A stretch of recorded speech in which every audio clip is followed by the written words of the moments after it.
Hi, hello, welcome back to the channel. My name is Ashley, and in today's video, I'm going to be talking about why I have not been visiting Salem, Massachusetts in quite some time. Now, quite some time, you might think it's been a few years, it's been a decade. I think it's been maybe 2 years, maybe a year and a half. I was not there this past summer, but the summer prior to that, I believe I was there, and that was the last time that I visited. Now, that might not seem like a long time, but compared to how often I was visiting prior to that, it's been a while. And there are various reasons why I just have not been taking any trips to Salem. So I'm going to get into some of those reasons here. Some of them might be interesting, some of them might not. Some of them you might relate to, and some you might not be able to relate to at all. Let's get into it. Now, like I said, it may seem like I've been there fairly recently. However, as of 2021 to 2023, I was visiting Salem anywhere from 2 to 3 times a year. Now, part of that was because I typically throughout my life have always visited every other year, every year, and that's been going on since I was a teenager. I think I was maybe 13 the first time I went to Salem. And then since then, my high school friends, my college friends, we would always plan a trip up there. So, like I said, every year or sometimes every other year, I would be there. Now, in 2016, I moved to Seattle across the country. So, I'm from New York. My now husband, who was my boyfriend at the time, we packed up all our stuff. We headed out to Seattle. We stayed there for a few years. And then we ended up moving back to the East Coast in 2018. So we were in Seattle from 2016 to I guess it was closer to 2019, roughly 3 years. And when I had moved to Seattle and then upon moving back to the East Coast again, I honestly kind of just forgot about visiting Salem. Like, it was just nowhere in the forefront of my mind. I had been all the way on the West Coast for a while. Obviously, I was not, or I guess not obviously, but I was not taking trips to Massachusetts. If I was taking trips, it was either to California and somewhere close by, or it was back home to New York to see family for the holidays and whatnot. And even that stopped after like a year, our first year there, because it's just too expensive to keep flying back and forth.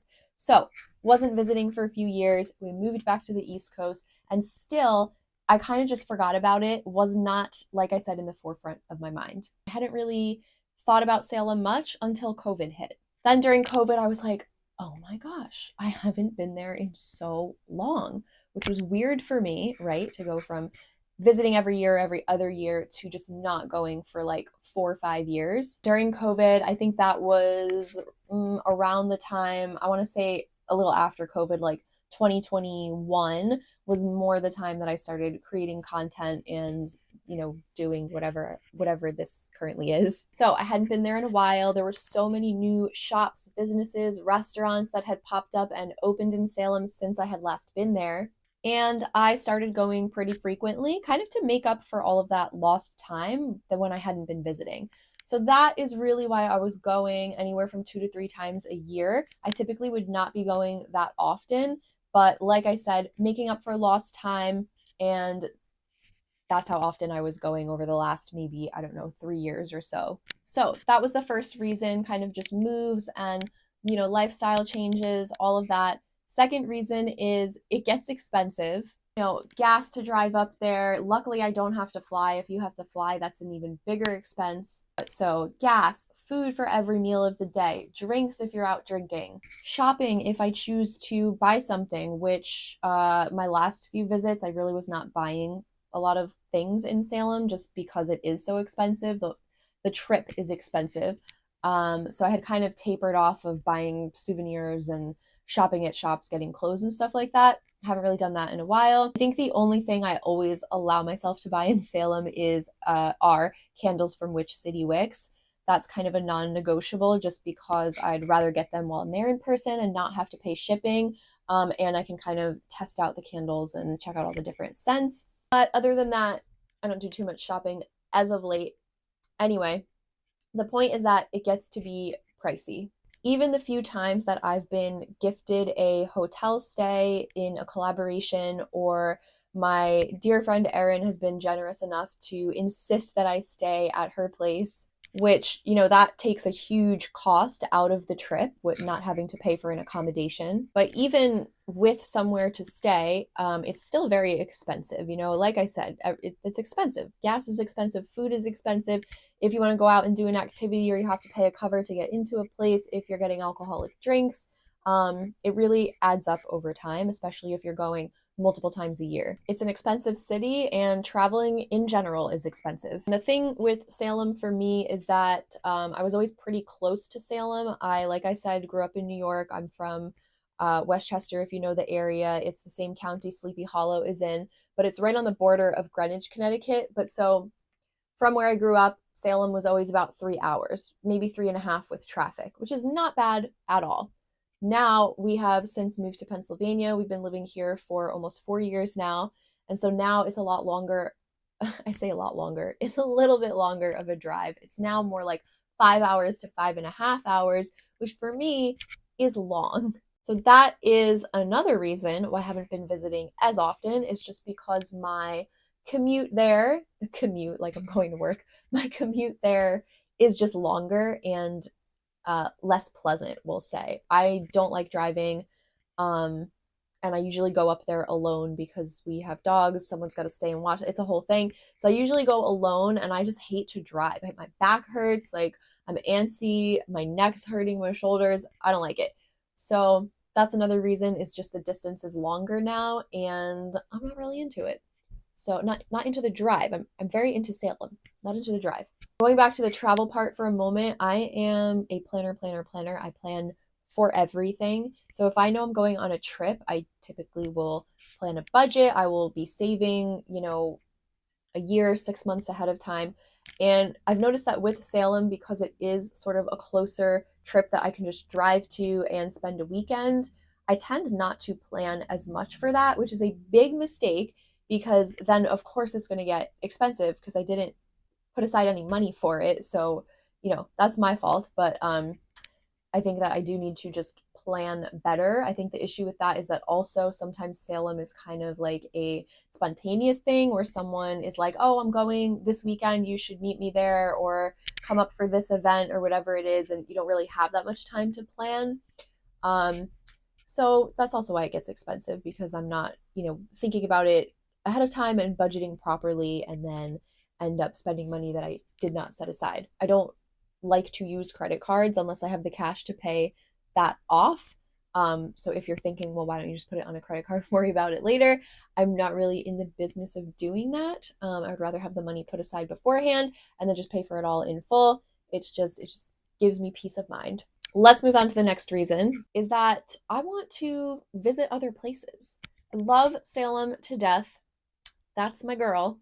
But I have so many other places that I want to visit and revisit, and I can't really do that if I'm just running up to Salem multiple times a year. It takes both time and money away from other trips that I would also like to go on. I don't want to be one of those people, and I don't think that I am, and this is in no offense to anyone. This is just my personal preference. I don't want to be one of those people who only ever goes on vacation to Salem and goes nowhere else. Like, I'm not picking Salem, Massachusetts over the coast of Spain or the Amalfi Coast or Edinburgh or somewhere else like that. Like I said, Salem, I love you so much, but we're not doing that. Okay, so that's that reason. I want to spend time checking out other places as well. I would love to visit New Orleans again. I would love to visit Savannah again. I'd love to get back out to LA again. There's so many spooky places that I didn't get to check out on my most recent trips there.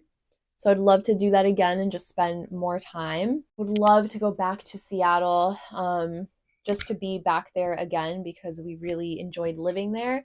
And then also because there are a ton of spooky and haunted places in Seattle. And at the time we lived there, maybe I went to some of them, but I wasn't creating content like I am now. So I don't have like any, videos or photos of those things. And I would like to go back and check these places out from a place of creating content. So I can kind of just update my Seattle travel guide that's on my website and make some videos and stuff. So I think that would be super fun to just go back and kind of do it all over again with a different perspective. Also want to go to Texas. I'm dying to go to the Texas Chainsaw Massacre House, which I think is I think it's like a breakfast place now or a cafe. I can't quite remember. Dying to get up to Maine, never been there. And then when we can eventually travel again together, my husband and I'm feeling like our first trip might be Italy. And that's another thing that is similar to Salem is like, I think I've been to Italy maybe like 5 or 6 times. Do I really need to go back? Yes, I do. And now we will move on to my final reason, which is probably the saddest one, which is that I feel as though in the past few years, little tiny bit of the magic that is Salem has faded for me. And that has been mainly due to social media.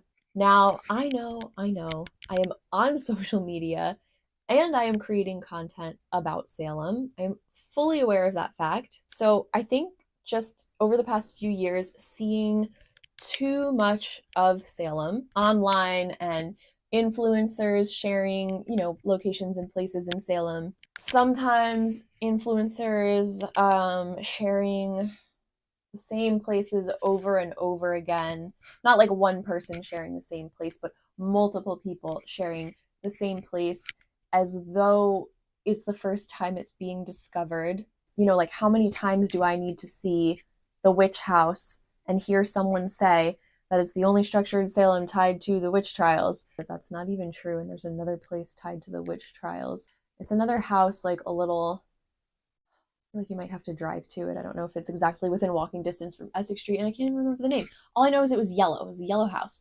But anyway, I don't need to see the witch house 27 times and hear the same story about it. You know what I mean? I would rather go into the witch house and take a tour, which apparently a lot of people don't even do that. They just stand outside and take pictures of themselves in front of the house, which is cool too.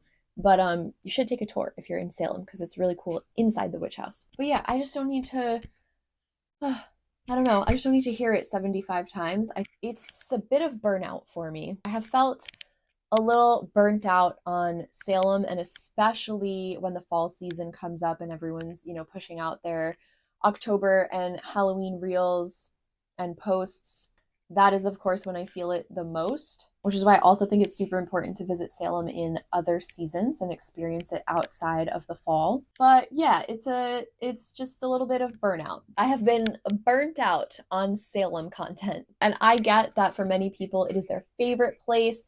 It is a super magical place for most people. I obviously in the spooky community, there's tons of people who love to visit there, who hope to one day live there, all of that. And to be honest, usually anything I post about Salem tends to get a lot of engagement, but I don't care. And I would never want to, again, just personal preference, me, myself, and I, not talking about anyone in particular here and not trying to offend anyone, but I personally would just never want to be someone who's posting content about only Salem, especially if I don't even live there, and nothing else. You can live in Salem, you can love Salem, and still post content about other things and other places. I think the just oversaturation of Salem content is, like I said, what has got me a little burnt out on all of it. I think that, yeah, just for me personally, I prefer just a little bit of a more well-rounded wheel of content. And I mean, I'm speaking as someone who created an account with the sole intention of posting about only Salem. Okay, so any of the OGs who were here from the beginning, my original handle was Salem since '97, and I was posting nothing but Salem content at first, and that didn't last very long. And then I was like, well, I really like a lot of other things. I like horror movies. I like haunted travel. I like so many other different things. This is not working for me to just post about Salem. That would make more sense maybe if you live there or you own a business there or you grew up there. Didn't make as much sense for me, which is why I eventually did a little rebrand of sorts and changed my handle and started, just creating different kinds of things that interested me besides Salem. So yeah, again, if you post nothing but Salem, beautiful. Love that for you. You do you and enjoy it and be proud of it. And I imagine people could feel the same way about a place like Disney World or even NYC or the Amalfi Coast in Italy. You get what I mean? It's like oversaturation with Disney World and things that are happening there. New York City, there are so many content creators in New York City posting the same exact things. Their morning Pilates and their matcha and doing nothing all day but running errands. Like it gets to be a certain level of burnout after a while. Maybe you can relate to that for a different place that's not Salem. Maybe you can relate for Salem. Maybe not at all, and everything I'm saying sounds absolutely bonkers to you, and that's fine too. And that is basically the end of this video. So while I have such a huge love for Salem, I don't want that to be ruined. And so all of these reasons are kind of why I have just taken a little bit of a step back recently and just given myself some time to just to miss Salem, to miss it. Hopefully I'll be back soon. I was thinking maybe this summer, but I'm not quite sure that will happen. So we'll see. Additionally, there is kind of just some weird energy in Salem currently, without going into any further detail. Possibly some bad or negative energy. Take that for what you will. Just things are a little off. Things feel off. And that is certainly not enticing me to go there. So all in all, hopefully absence will make my heart grow fonder. And when I go back, I'll remember why I fell in love with this place so much to begin with and kind of have just that magic brought back again. I can't wait to get back there and check out some new places I haven't seen yet and see some of my friends. Go to just all the shops and businesses that I love that I haven't been to in a long time. Let me know your thoughts and feelings. Let me know if you disagree. Let me know if you agree. Or let me know if you feel the same way about any other places like Disney World or NYC or, I don't know, Paris, anywhere. Where there's just this oversaturation of content and tourists, and it just gets to become a little bit overwhelming for you and kind of ruins or takes away from the magic of a place. Let me know if you can't get enough of Salem and you think I am bonkers, crazy, cuckoo bananas. But yeah, I'm curious to know your thoughts and if anyone has the same sort of content fatigue or influencer fatigue or tourist fatigue, even if you yourself are a influencer, tourist, content creator, whatever it is. Thanks for watching, and I'll see you guys in the next video.